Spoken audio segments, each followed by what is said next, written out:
Alléluia. Nous mettre debout, acclamer pour le Seigneur, pas pour l'homme de Dieu, mais pour le Seigneur.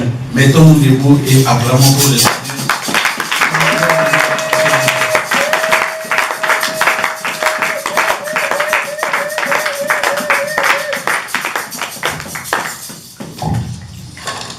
Nous pouvons nous asseoir.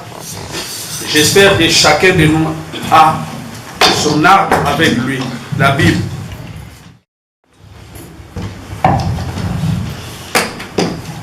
Alléluia.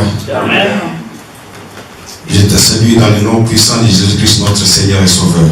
Amen. Nous allons nous lever, nous prenons nos Bibles.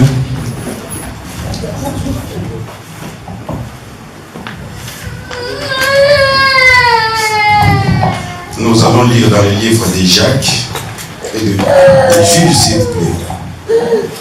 Juge.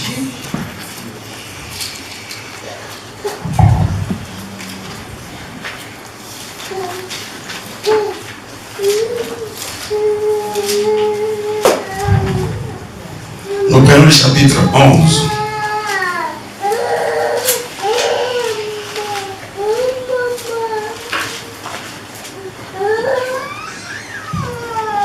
Nous allons lire du verset 1 jusqu'au verset 9. Après, nous sautons, nous allons lire au verset à partir de 29. Juge chapitre 11, verset 1. Papa Peter, si tu peux lire. Je lis au nom de Jésus. Jephthé, le Galadite, était un vaillant héros. Il était fils d'une femme prostituée. Et c'est Galad qui avait engendré Jephthé. La femme de Galad lui enfantant des fils, qui devenu grand, chassait Jephthé et lui dit: tu n'hériteras pas dans la maison de notre père, car tu es fils d'une autre femme. Et Jephthé s'enfuit loin de ses frères, et il habita dans le pays des Tob. Des gens de rien se rassemblèrent auprès de Jephthé, et ils faisaient avec lui des excursions. Quelque temps après, les fils d'Ammon firent la guerre à Israël. Et comme les fils d'Ammon faisaient la guerre à Israël, les anciens de Galad allèrent chercher Jephthé au pays de Tob. Ils dirent à Jephthé: viens, tu seras notre chef, et nous combattons les fils d'Ammon. Jephthé répondit aux anciens de Galad: n'avez-vous pas eu de la haine pour moi, et ne m'avez-vous pas chassé de la maison de mon père? Pourquoi venez-vous à moi maintenant que vous avez été dans la détresse? Les anciens de Galad dirent à Jephthé: nous revenons à toi maintenant, afin que tu marches avec nous, et tu combattes les fils d'Ammon, et que tu sois notre chef, celui de tous les habitants de Galad. Jephthé répondit aux anciens de Galad: si vous me ramenez pour combattre les fils d'Ammon, et que l'Éternel les livre devant moi, je serai votre chef. Verset 29. Juge 11, verset 29 maintenant. La Bible déclare: l'esprit de l'Éternel fut sur Jephthé. Il traversa Galad et Manassé. Il passa à Mitzpé de Galad, et Mitzpé de Galad. Il marcha contre les fils d'Ammon. Jephthé fit un vœu à l'Éternel et dit: si tu livres entre mes mains les fils d'Ammon, quiconque sortira des portes de ma maison au devant de moi, à mon heureux retour de chez les fils d'Ammon, sera consacré à l'Éternel, et je l'offrirai en holocauste. Jephthé marcha contre les fils d'Ammon, et l'Éternel les livra entre ses mains. Il leur fit éprouver une très grande défaite depuis depuis Aroer jusqu'à vers Mini, espace qui renfermait 20 villes jusqu'à Abdel-Kéramine. Et les fils d'Amon furent humiliés devant les enfants d'Israël. Jephthé retourna dans sa maison à Mitzpah, et voici sa fille sortit au-devant de lui avec des tambourins et des danses. C'était son unique enfant. Il n'avait point de fils et point d'autres filles. Dès qu'il la vit, il déchira ses vêtements et dit: Ah, ma fille, tu me jettes dans l'abattement. Tu es au nombre de ceux qui me troublent. J'ai fait un vœu à l'Éternel, je ne puis le révoquer. Elle dit: Mon père, si tu as fait un vœu à l'Éternel, traite-moi selon ce qui est sorti de ta bouche. Jusque-là. Amen. Amen. Alléluia. Amen. On peut s'asseoir. Aujourd'hui, nous allons parler sur le vœu. Alléluia. Amen. Le vœu, c'est-à-dire accepter de faire quelque chose pour le Seigneur, ou sortir de sa parole et promettre à Dieu de lui faire quelque chose. Le vœu, c'est très important dans notre vie de respecter le vœu que nous faisons à l'Éternel. Faire un vœu, c'est-à-dire tu ouvres ta bouche, tu parles devant le Seigneur. Tu dis par exemple: Seigneur, si tu m'aides, si tu combats ma faveur, si je trouve grâce à tes yeux, voilà ce que je vais faire pour toi. Alléluia. Amen. Ici, nous avons une histoire d'un enfant, d'un monsieur appelé Jephthé. Jephthé était le fils de Galad. Son père l'avait eu avec une femme prostituée. Après Jephthé, son père a eu d'autres enfants. Et qu'est-ce qui se passe? Les enfants du père de Jephthé, qu'il a eu avec une autre femme, ont décidé de chasser leur frère.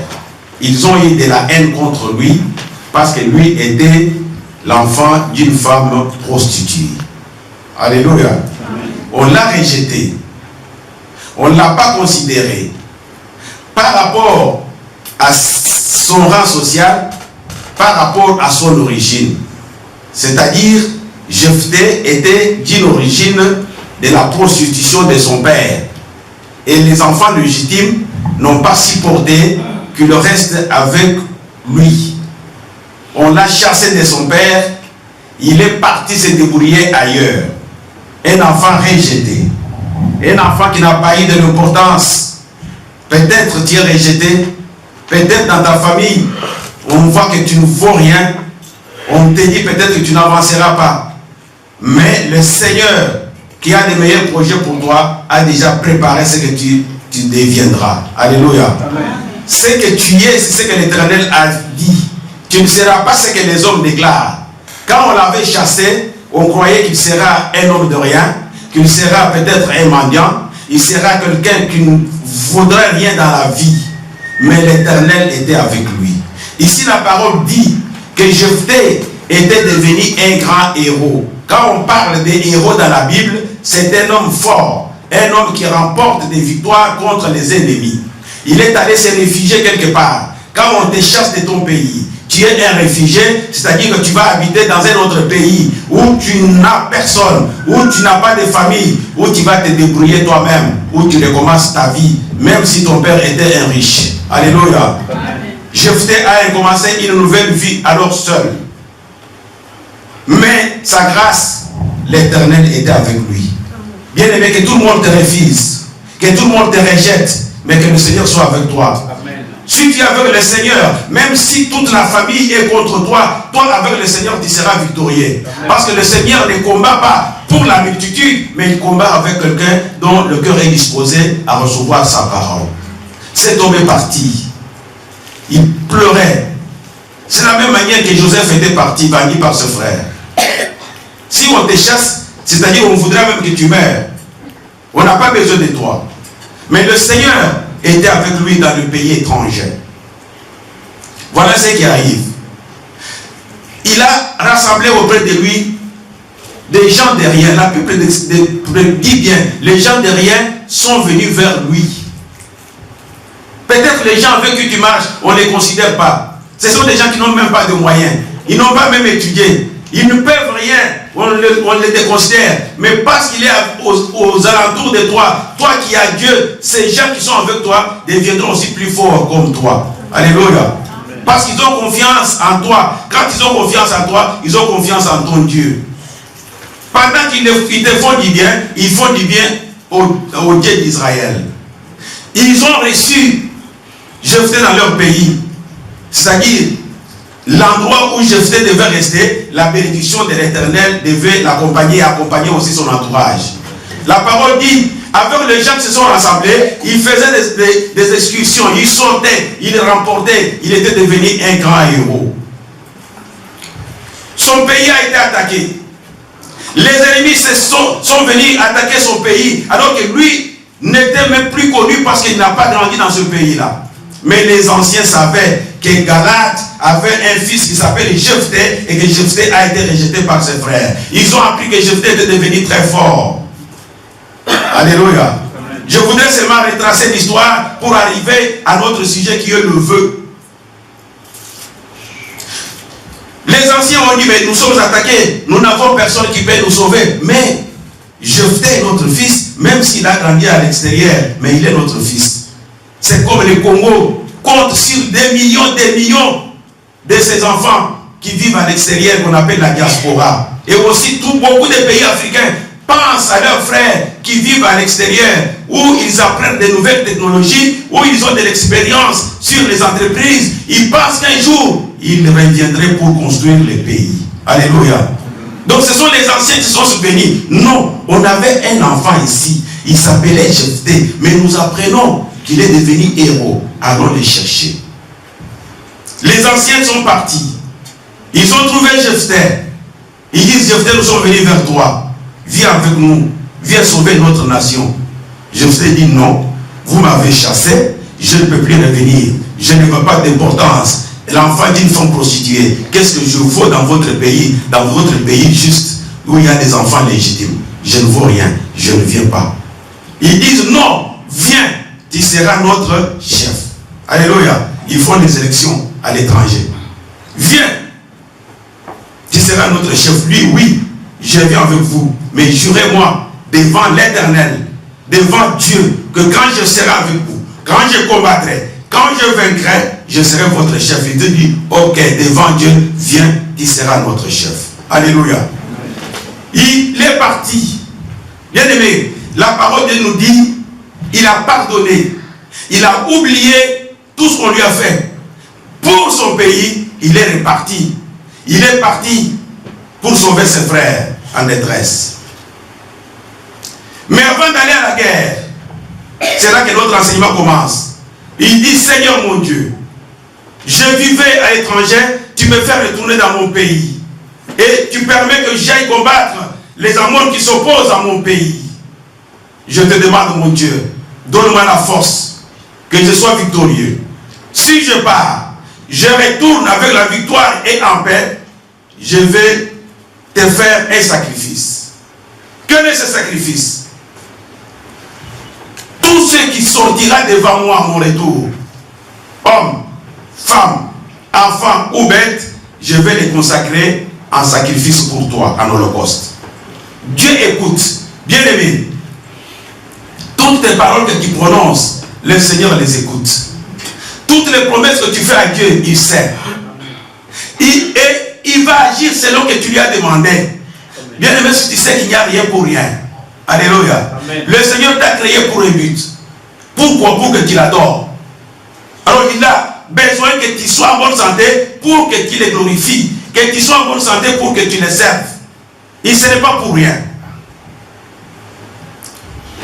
Dieu exauce la prière de Jephthé. Jephthé retourne maintenant avec la victoire.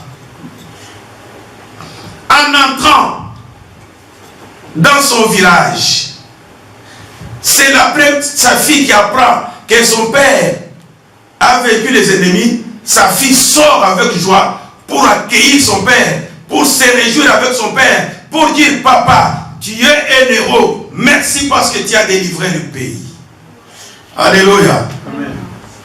L'homme revient avec joie, mais devant lui, il voit sa fille, alors l'unique fille. Il n'en avait pas deux. La joie a pris une autre dimension. Au lieu de chanter, au lieu d'être la joie, il a déchiré ses habits. Il a porté des sacs. Il a pleuré. Il dit à sa fille, ma fille, qu'est-ce que tu m'as fait? Mais lui voudrait que quelqu'un sorte. C'est lui qui sortirait, c'est aussi la fille ou le fils de quelqu'un d'autre. Alléluia.